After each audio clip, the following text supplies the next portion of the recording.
विद्यार्थियों, सुप्रभात। 11वीं कक्षा में आज हम एनसीईआरटी की जो पुस्तक है आरोह भाग 1 के पार्ट 2 का हम अध्ययन करेंगे। मियां नसीरुद्दीन, ये पाठ प्रसिद्ध लेखिका कृष्णा सोबती द्वारा लिखा गया है। मियां नसीरुद्दीन एक बहुत ही प्रसिद्ध हास्य कैरेक्टर हुए हैं। कई बार हम अखबारों में इनके व्यंग, इनके बारे में, इनके कार्टून्स वगैरह को हम देखते हैं। कृष्णा सोबती ने उन मियां नसीरुद्दीन के व्यक्तित्व को अपने इस पाठ के माध्यम से, इस रेखा चित्र के माध्यम से उकेरा है। सर्वप्रथम हम लेखिका का परिचय जानते हैं। लेखिका कृष्णा सोबती, इनका जन्म 1925 में, सन 1925 यानी 1925 में गुजरात में हुआ था। किस गुजरात में? जो कि वर्तमान में पाकिस्तान के पश्चिमी पंजाब में है। जैसे गुजरात पंजाब यहाँ है, उसी तरह गुजरात पंजाब पाकिस्तान में भी है। जब दो हिस्से हुए थे, गुजरात का कुछ हिस्सा पाकिस्तान के बंटवारे में चला गया था, पंजाब का कुछ हिस्सा पाकिस्तान के बंटवारे में चला गया था, तो ये गुजरात पंजाब के नाम से आज भी मानते हैं। इनकी शिक्षा लाहौर में हुई, शिमला में हुई, तो दिल्ली में। इनको प्रमुख साहित्य सम्मान मिले हैं, पुरस्कार मिले हैं। साहित्य अकादमी सम्मान, हिंदी अकादमी का सलाहकार सम्मान इनको मिला। साहित्य अकादमी की 72 सदस्यता सहित अनेक राष्ट्रीय पुरस्कार इनको मिले हैं। इनकी प्रमुख रचनाएं थी जिंदगी नामा, दिलो दानिश, ए लड़की, समय सरगम। ये सारे इनके लिखे उपन्यास थे। डार से बिछुड़ी, मित्रों मरजानी, बादलों के घेरे, सूरजमुखी अंधेरे के, ये इनके प्रमुख कहानी संग्रह रहे हैं। हम हसमत, शब्दों के आलोक, ये इनके संस्मरण और शब्द चित्र रहे हैं। आपका ये पाठ भी हम हसमत नामक संग्रह से लिया गया है, शब्द चित्र में से लिया गया है। हिंदी कथा साहित्य में कृष्णा सोबती की विशिष्ट पहचान है। वे मानती हैं कि कम लिखना परंतु विशिष्ट लिखना, यही कारण है कि उनके संयमित लेख और साफ सुथरी रचनात्मकता ने एक नित नया पाठक वर्ग बनाया है। इनके कई उपन्यासों, लंबी कहानियों और संस्मरण ने हिंदी के साहित्यिक संसार में अपनी दीर्घजीवी उपस्थिति सुनिश्चित की है। हिंदी साहित्य कई ऐसे यादगार चरित्र इन्होंने दिए हैं जिन्हें अमर कहा जा सकता है, जैसे मित्रों, साहनी, हसमत आदि ये पात्र, ये यादगार। दूसरा बिंदु आता है भारत पाकिस्तान पर लिखने वाले अन्य लेखक। इनकी रचनाएं भारत पाकिस्तान पर आश्रित है। भारत पाकिस्तान पर जिन लेखकों ने हिंदी में कालजयी रचना लिखी, उनमें कृष्णा सोबती का नाम पहली कतार में आता है। कृष्णा सोबती,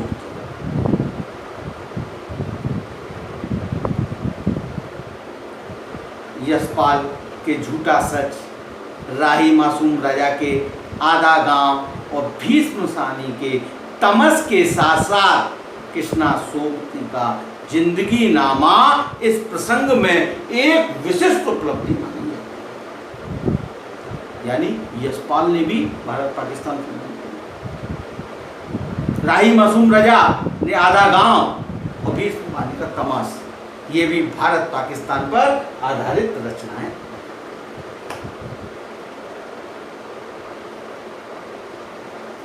ये अब इसके बाद पाठ का परिचय। मियां नसरुद्दीन शब्द चित्र हम हसमत नामक संग्रह से लिया गया है। इसमें खानदानी नानबाई मियां नसरुद्दीन के व्यक्तित्व, रुचियों और स्वभाव का शब्द चित्र खींचा गया है। यहाँ मियां नसरुद्दीन अपने मसीहाई यानी देवदूतों जैसे, मसीहा माने देवदूत, मसीहाई अंदाज में रोटी पकाने की कला और उनमें अपने खानदानी महारत को बताते हैं, उनका वर्णन। वे ऐसे इंसान का भी प्रतिनिधित्व करते हैं जो अपने पेशे को कला का दर्जा देते हैं, जो अपने हुनर को, अपने पेशे को, अपने रोजगार को एक कला का दर्जा देते हैं और करके सीखने को असली हुनर मानते हैं।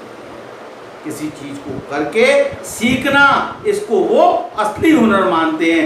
ऐसे व्यक्तित्व मियां नसरुद्दीन का परिचय इस पाठ के माध्यम से लेखिका प्रस्तुत कर रही है। तो पाठ है मियां नसरुद्दीन। इस पाठ को 9 बिंदुओं में हमने, 10 बिंदुओं में हमने बांट रखा। पहला बिंदु, दिल्ली जामा मस्जिद के पास मटिया महल का गड़ैया मोहल्ला। ये पाठ का शुरुआती परिचय। पुस्तक खोल लेंगे, पाठ को रीडिंग करेंगे, पढ़ के देखेंगे। साहबों, उस दिन अपन मटिया महल की तरफ से न गुजर जाते तो राजनीति, साहित्य और कला के हजारों हजार मसीहों के धूम धड़के में नानबाइयों के मसीहा मियां नसरुद्दीन को कैसे तो पहचानते और कैसे उठाते लुफ्त उनके मसीही अंदाज का। अर्थात लेखिका उस एरिया में से न गुजरती, दिल्ली जामा मस्जिद के पास मटिया महल के गड़ैया मोहल्ले से न गुजरती तो मियां नसरुद्दीन के बारे में लेखिका नहीं जान पाती और ना ही उनका जो मसीही देवदूतों जैसा जो अंदाज था, उस अंदाज का आनंद उठा पाती। हुआ यह कि हम एक दोपहरी जामा मस्जिद के आड़े पड़े मटिया महल के गड़ैया मोहल्ले की ओर निकल गए।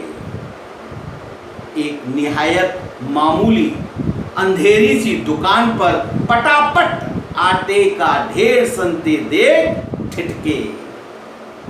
आटा सन रहा, पटापट की आवाज आ रही थी, वो पटक पटक के आटा सन। सोचा सेवइयों की तैयारी होगी।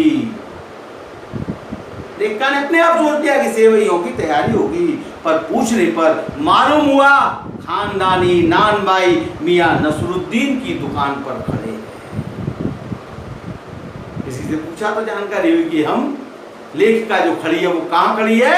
खानदानी नानबाई मियां नसरुद्दीन की दुकान पर। मियां मशहूर है 56 किस्म की रोटियां बनाने के लिए, 56 किस्म की रोटियां बनाने के लिए मियां नसरुद्दीन प्रसिद्ध है। ये जानकारी लेखिका को वहां खड़े होकर के मिली। अभी मियां नसरुद्दीन से मुलाकात नहीं हुई है। अगले मियां नसरुद्दीन से मुलाकात, हमने जो अंदर झांका तो पाया मियां चारपाई पर बैठे बीड़ी का मजा ले रहे हैं।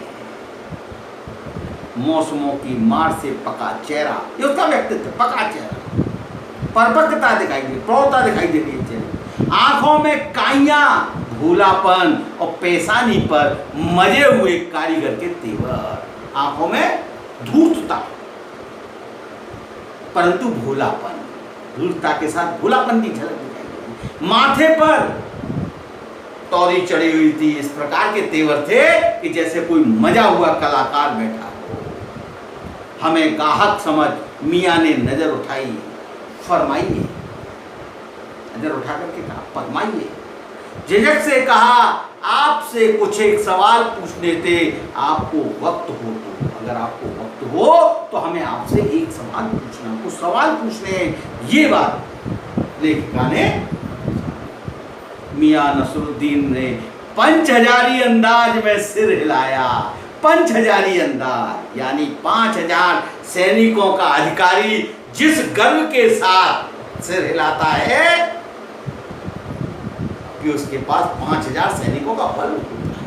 5000 सैनिकों को कंट्रोल में करने वाला अधिकारी जिस अहंकार, जिस गर्व के साथ अपना सिर हिलाता है, उस अंदाज में मियां नसरुद्दीन ने अपना सिर हिलाया। कहा निकाल लेंगे वक्त थोड़ा, पर यह तो कहिए आपको पूछना क्या है भाई, निकाल लेंगे थोड़ा समय। फिर घूमकर देखा और जोड़ा, मियां कहीं अखबार नसीब तो नहीं हो, यानी कहीं अखबार वाले तो नहीं हो, पत्रकार तो नहीं हो, यह तो खोजियों की खुरापात है। यानी अखबार वाले क्या है, खोजियों की खुरापात, ये ढूंढते फिरते हैं, खुरापात करते रहते हैं। अपने अंदाज उन्होंने, अपने विचार उन्होंने तुरंत लेखिका को बता दिए कि हम तो अखबार बनाने वाले और अखबार पढ़ने वाले दोनों को ही निठल्ला समझते। मियां नसरुद्दीन अखबार बनाने वाले जो पत्रकार थे, संवाददाता थे, उनको तथा जो अखबार पढ़ने वाले लोग थे, इन दोनों को निठल्ला समझते थे, पूरी काम करते। हाँ, कामकाजी आदमी को इससे क्या काम है, क्योंकि कामकाजी आदमी के पास अखबार पढ़ने का टाइम ही नहीं होता। खैर, आपने यहाँ तक आने की तकलीफ उठाई है तो पूछिए क्या पूछना चाहते हैं, क्या पूछना चाहते हैं भाई? रोटी पकाने के इल्म की जानकारी लेना चाहते हैं? पता लग गया था कि पूछना यह था कि किस्म किस्म की रोटी पकाने का इल्म आपने कहां से हासिल किया। ये तरह तरह की रोटी बनाने की का जो हुनर है वो आपने कहां से प्राप्त किया, कहां से सीखा? मियां नसरुद्दीन ने आंखों के कंचे हम पर फेर दिए, यानी दृष्टि लेखिका पर डाल, लेखिका की तरफ डाल दी। काली काली पुतलियां जो थी वो लेखिका की ओर घुमा दी। फिर तरेर कर बोले, क्या मतलब, क्या मतलब भाई, पूछिए साहब। व्यंग में अव्यंग अपना, नान भाई इल्म लेने कहीं और जाएगा क्या?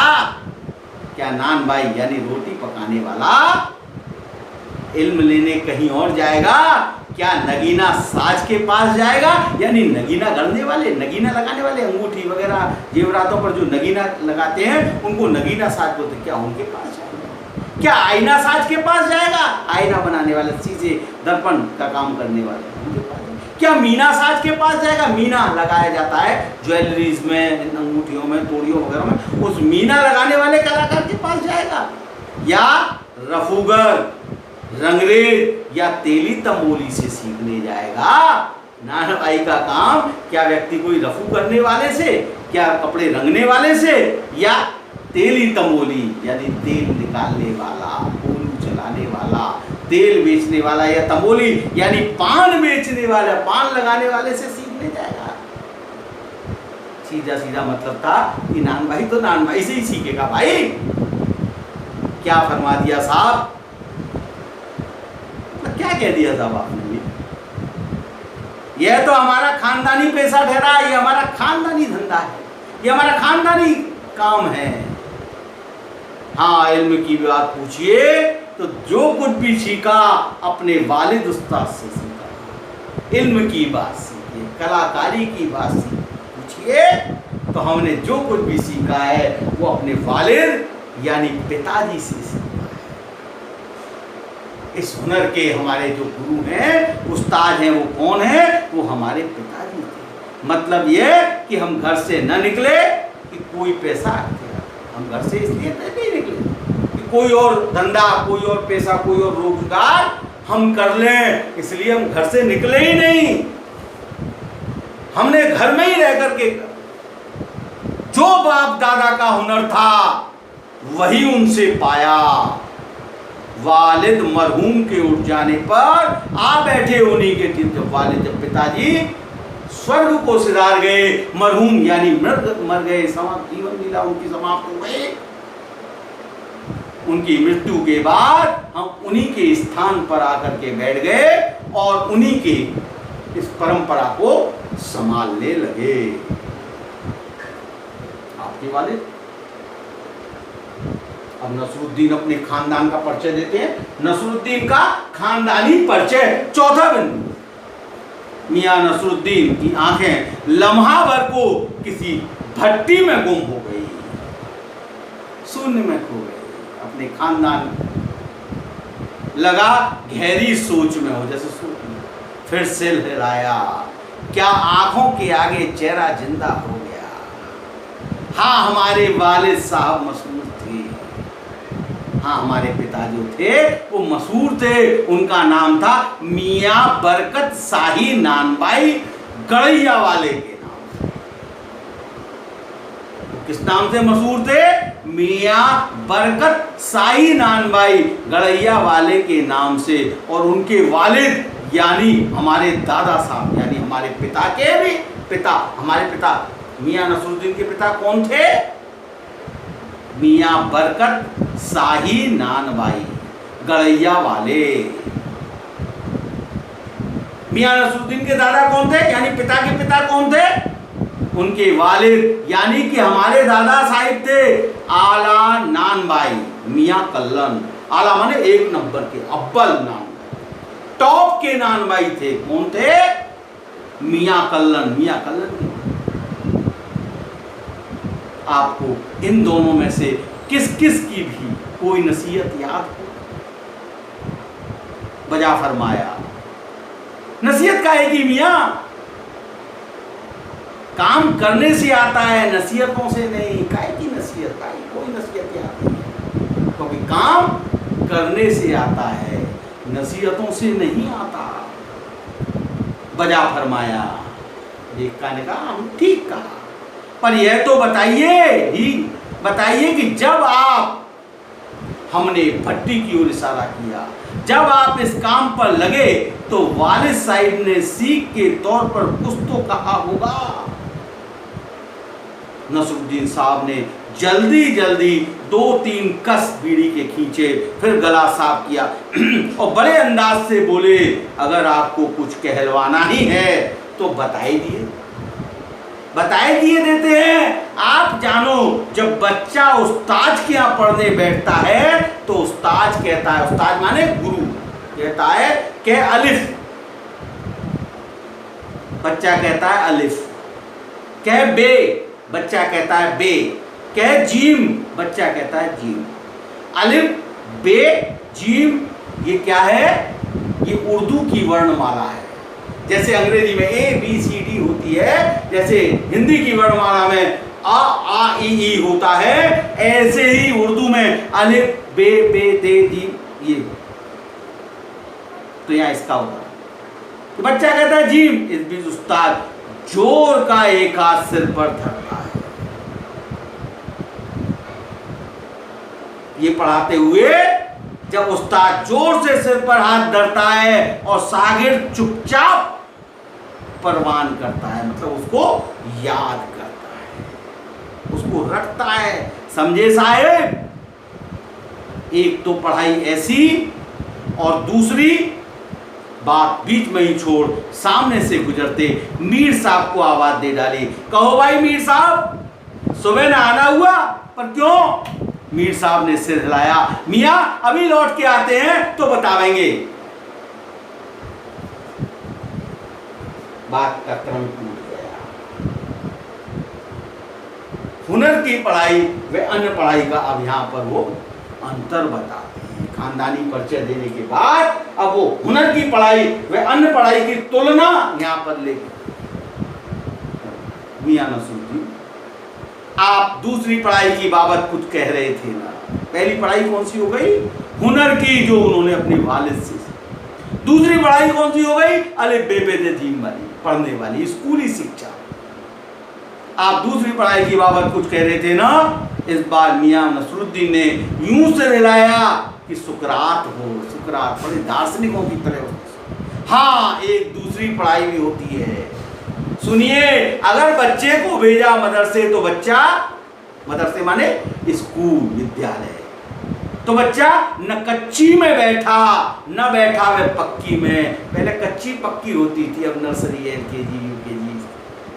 न कच्ची में बैठा न बैठा वह पक्की में, न दूसरी में, और जा बैठा तीसरी में। हम पूछेंगे कि उन 3 जमातों का क्या हुआ, क्या हुआ उन 3 जमातों का। देखिए, यहां बच्चा डायरेक्ट कहां बैठ गया, तीसरी में। नर्सरी, LKG, UKG, 1, 2, ये 5 साल की शिक्षा कहां गई। नई शिक्षा नीति में भी यही स्थिति होने वाली। कच्ची पक्की अब सब खत्म। डायरेक्ट परीक्षा हुई तीसरी क्लास में। तीसरी क्लास में परीक्षा होगी 5 साल, 5, 3, 3, 4, ये नई शिक्षा नीति। तो यहां भी क्या कहता है, न कच्ची में बैठा न बैठा वे पक्की में, न दूसरी में, और जा बैठा तीसरी में। हम यह पूछेंगे कि उन 3 जमातों का क्या हुआ, क्या हुआ उन 3 क्लासों का। जमात माने कक्षा, क्लास। अपना ख्याल था कि मियां नसरुद्दीन नानभाई अपनी बात का निचोड़ भी निकालेंगे, परंतु वो हम ही पर दागते रहे। हमारे प्रश्न, हमारे उत्तर वो हम ही पर दागते, प्रश्न भी करते, उत्तर भी हमसे जानने की कोशिश करते। आप ही बताइए उन 2-3 जमातों का क्या हुआ। यह बात मेरी समझ के बाहर है। इस बार शाही नानभाई मियां कल्लन के पोते यानी मियां नसरुद्दीन ने अपने बचे कुचे दांतों से खिलखिला के हंस दिए, मजाक उड़ा दिया। मतलब मेरा क्या साफ न था क्या? मेरा मतलब साफ नहीं था। लो साहिबो, अभी साफ हुआ जाता है, जरा सी देर में मान लीजिए। अब वो उस शिक्षा से अपनी शिक्षा की तरफ आ गए। हम बर्तन धोना ना सीखते, हम भट्टी बनाना ना सीखते, भट्टी को आंच देना ना सीखते, तो क्या हम सीधे सीधे नानभाई का हुनर सीख जाते? मियां नसरुद्दीन हमारी ओर कुछ ऐसे देखा, मियां नसरुद्दीन बने कुछ ऐसे देखा किए, ऐसे देखा किए कि उन्हें हमसे जवाब पाना हो। इस प्रकार की दृष्टि उन्होंने डाली कि उन्हें हमसे जवाब की अपेक्षा है, जवाब पाना। फिर बड़े बड़े मजे अंदाज में कहा, कहने का मतलब साहब ये है कि तामिल की तामिल भी बड़ी, तालिम की तालिम भी बड़ी चीज होती है। ये कहने का मतलब साहब ये है कि तालीम की तालिम भी बड़ी चीज होती है। सिर हिलाया, हैं साहब माना, हैं साहब माना, सिर हिला दिया उन्होंने। मियां नसरुद्दीन जोश में आ गए। हमने ना लगाया होता खोंचा तो आज क्या यहां बैठे होते? अगर हमने खोंचा न लगाया होता तो हम यहां नहीं बैठे। अगला बिंदु आता है खानदानी नानभाई। खानदानी है, हमने अपने वालिदों के साथ ये सब काम किया, खोंचा लगाया, भट्टी लगाई, ये सब किया, तब हम ये सीख पाए, तो खानदानी नानभाई। मियां को खोंचे वाले दिनों में भटकते देख हमने बात का रुख मोड़ा। आपने खानदानी नानभाई होने का जिक्र किया, क्या यहां और भी नानभाई हैं? ये लेखिका ने प्रश्न पूछा। मियां ने घूरा, बहुत अरे बहुत नानभाई हैं, पर खानदानी नहीं। सुनिए, दिमाग में चक्कर काट गई एक बात। हमारे बुजुर्ग से बादशाह सलामत ने यूं कहा, मियां नानभाई कोई नई चीज खिला सकते हो? हुक्म कीजिए जापना। बादशाह सलामत ने फरमाया, कोई ऐसी चीज बनाओ जो ना आग से पके न पानी से बने। लेखिका ने पूछा, क्या उनसे ऐसी बनी? मियां नसरुद्दीन ने जवाब दिया, क्यों ना बनती साहब, बनी। और बादशाह सलामत ने खूब खाई और खूब सराही। लगा हमारा आना कुछ रंग लाया चाहता है। बेसब्री से पूछा वह क्या पकवान था, कोई खास चीज होगी। लेखिका ने सोचा कोई सत्य की बात मिली हमें, कोई अच्छी जानकारी मिली हमें। जिज्ञासावश पूछा, बेसब्री से पूछा वह पकवान क्या था, कोई खास चीज होगी। मियाँ कुछ देर सोच में खोए रहे। सोचा पकवान पर रोशनी डालने को है कि नसरुद्दीन साहब बड़ी रुखाई से बोले, यह हम ना बताएंगे, यह हम ना बताएंगे। बस आप इतना समझ लीजिए कि एक कहावत है न कि खानदानी नान भाई कुएं में भी रोटी पका सकता है। ये कहावत है। कहावत जब भी गढ़ी गई हो हमारे बुजुर्गों के कर्तव्य पर ही पूरी उतरती है। ये कहावत जब भी बनाई गई हो, कंजूस न बने, मजा लेने के लिए टोका। कहावत ये सच्ची भी है कि मियाँ ने तरेरा आंखें तरेरी, और क्या झूठी है? आप ही बताइए, रोटी पकाने में झूठ का क्या काम? झूठ से रोटी पकेगी? क्या पकती देखी है कभी रोटी? जनाब पकती है आंच से, समझे? सिर हिलाना पड़ा। ठीक फरमाते हैं। इस बीच मियाँ ने किसी और को पुकार लिया, मियाँ रहमत इस वक्त किधर को? अरे वह लौंडिया आई रुमाली लेने, शाम को मंगवा लीजो। ध्यान बढ़ गया। सातवां शाही बावर्ची खाने के नाम पर डाला। शाही बावर्ची खाने का नाम तो ले लिया, परंतु किसका? वो तो टालम टोल। मियाँ नसरुद्दीन टालम टोल करने लगे। मियाँ एक बात और आपके बताने की जहमत उठानी पड़ेगी। मियाँ ने एक और बीड़ी सुलगा ली, सो कुछ फुर्ती पा गए थे। पूछिए। अरे बात ही तो पूछिएगा, जान तो ना ले लेवेंगे। उनमें भी अब क्या देर, 70 के हो चुके हैं। फिर जैसे अपने से ही कहते हो, वालिद मरहूम तो पूछ किए 80 पर क्या मालूम हमें इतनी मोहलत मिले न मिले। इस मजमून पर हमसे कुछ कहते ना बना। मियाँ नसरुद्दीन की इस बात पर निरुत्तर हो गए। लेखिका कुछ नहीं कह पाई। अभी यही जानना था कि आपके बुजुर्गों ने शाही बावर्ची खाने में तो काम किया ही होगा। शाही बावर्ची खाने में तो काम किया होगा। मियाँ ने बेरुखी से टोका, वह बात तो पहले ही हो चुकी ना भाई, वह बात तो पहले ही हो चुकी। इस बारे में पहले ही हम जिक्र कर चुके हैं भाई, इस विषय पर पहले ही हम जिक्र कर चुके हैं। हाँ हो तो चुकी साहब, पर जानना यह था कि दिल्ली के किस बादशाह के यहाँ आपके बुजुर्ग काम किया करते थे। अजी साहब क्यों बाल की खाल निकालने पर तुले हैं? कह दिया ना कि बादशाह के यहाँ काम करते थे, सो क्या काफी नहीं? हम किसियानी हंसी हंसे, है तो काफी, पर जरा नाम लेते तो उसे वक्त से मिला लेते। वक्त से? वक्त को किसी ने मिलाया है आज तक? बहुत खूब, वक्त से मिला लेते, बहुत खूब, पर किसे मिलाते जनाब आप वक्त से? मियाँ हंसे जैसे हमारी खिल्ली उड़ाते। वक्त से वक्त को किसी ने मिलाया है आज तक?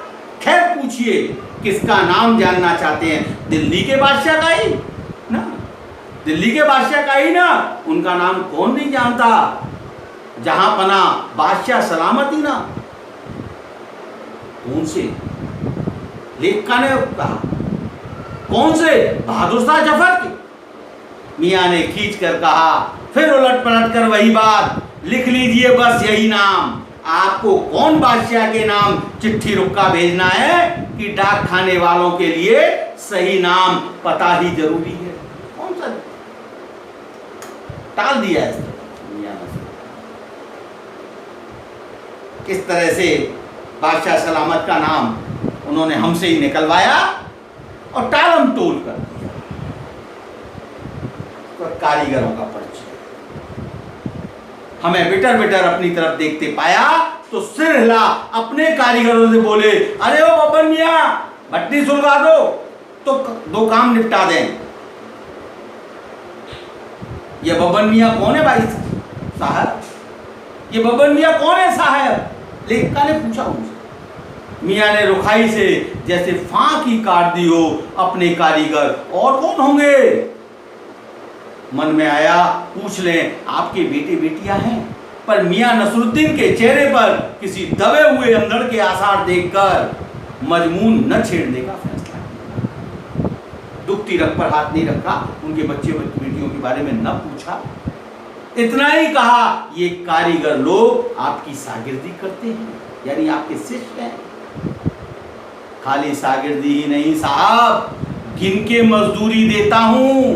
2 रुपए मन आटे की मजदूरी, 4 रुपए मन मैदे की मजदूरी। हाँ, केवल शागिर्दी नहीं करते, हराम में काम नहीं करते, मतलब मैं इनको मजदूरी भी करता हूं, केवल सीखने के लिए काम नहीं करते। 2 रुपए मन यानी 40 किलो आटा, एक मन में 40 किलो, 40 किलो आटे की रोटी बनाने के 2 रुपए, 40 किलो मैदे की नान बनाने के लिए 4 रुपए की मजदूरी।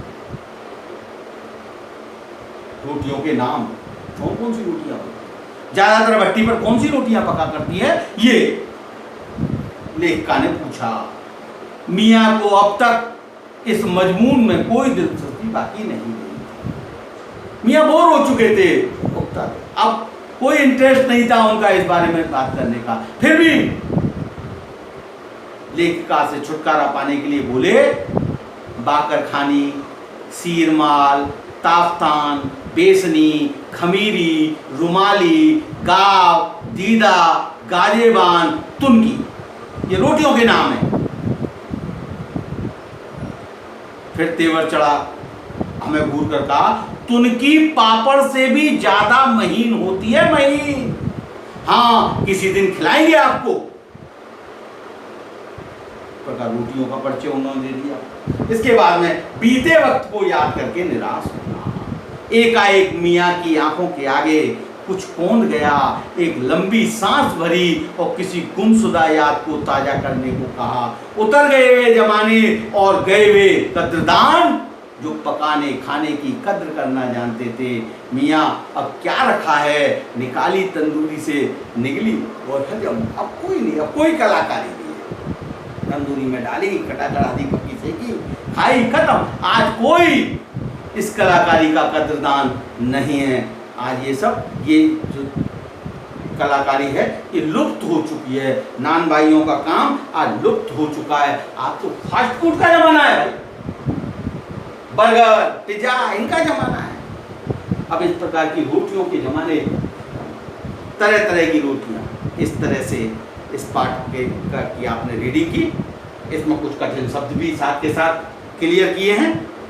इस पाठ को अब आप ध्यान से एक बार इसका अध्ययन करेंगे। बस आज इतना ही। आपका दिन शुभ मंगल में। धन्यवाद।